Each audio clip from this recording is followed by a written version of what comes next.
I'm here at the Connect America Summit in Panama City, and I'm very pleased to be joined by Jose Ayala, who is Head of Government and Industry Relations for Latin America for Ericsson. Jose, thank you very much for being with us today. Hello, Mats. Thank you very much for the invitation, for sharing our views about the event. And this is a great opportunity to talk about this great initiative in the Americas. I wanted to ask you about the Connect America Summit and what are your feelings about it and why you think it's important for the region? Well, we are very excited to see that this event has successfully gathered the key stakeholders in the region, both from the private and the public sector, to drive initiatives that will help the development of our societies.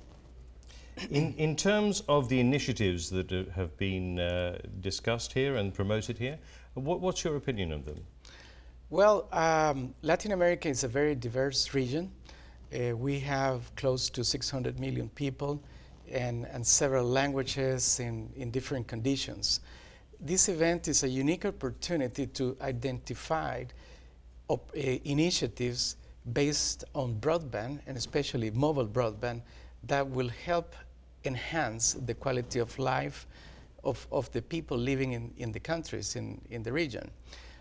In particular, we believe that the national broadband plans that have been proposed in the event are key steps for ensuring the successful path out of poverty and a better quality of life for all human beings. Have you got any recommendations for the governments of the region?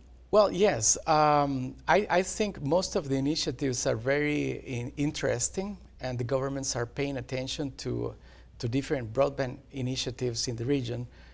In particular, we believe that these initiatives should provide higher focus on mobile broadband, as today is one of the most areas in which Latin America has a serious gap.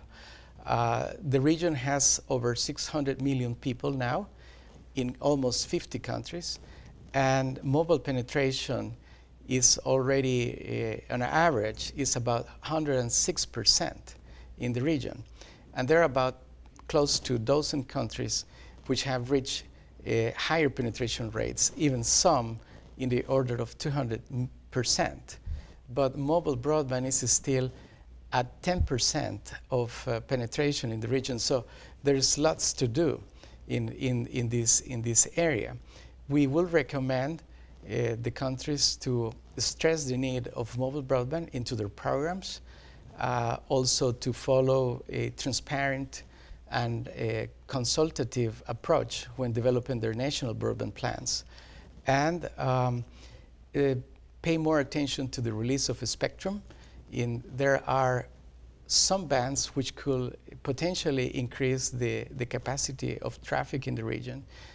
We could release 500 megahertz in 4 bands in the region, especially AWS, 2.5 gigahertz band, which is called in Latin America, 2.3 gigahertz, and also the digital dividend, 700 megahertz band, which is a very important band for reaching the population in rural areas and also increasing the traffic capacity.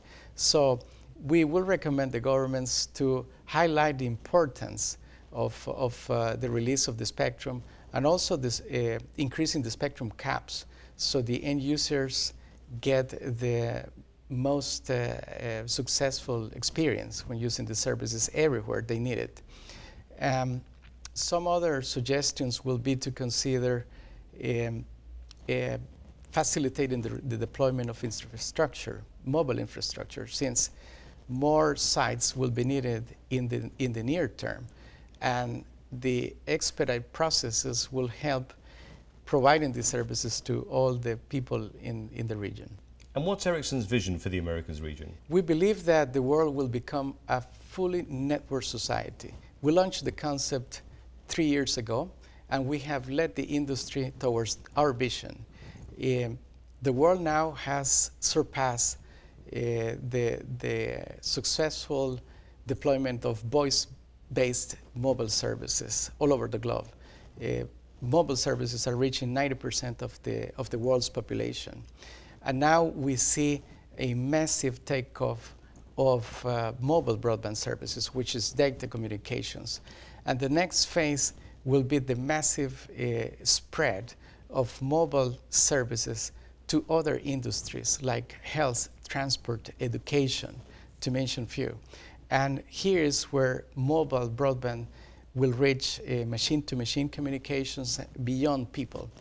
And we will see new applications like people driving their cars in automatic ways and controlling their appliances remotely, doing m-banking, m-payment, receiving classes. So the mobile phone will become more than just a communication device. It will be the m-wallet, the m-health, and part of a key part of everybody's day-to-day life in the full in the network society.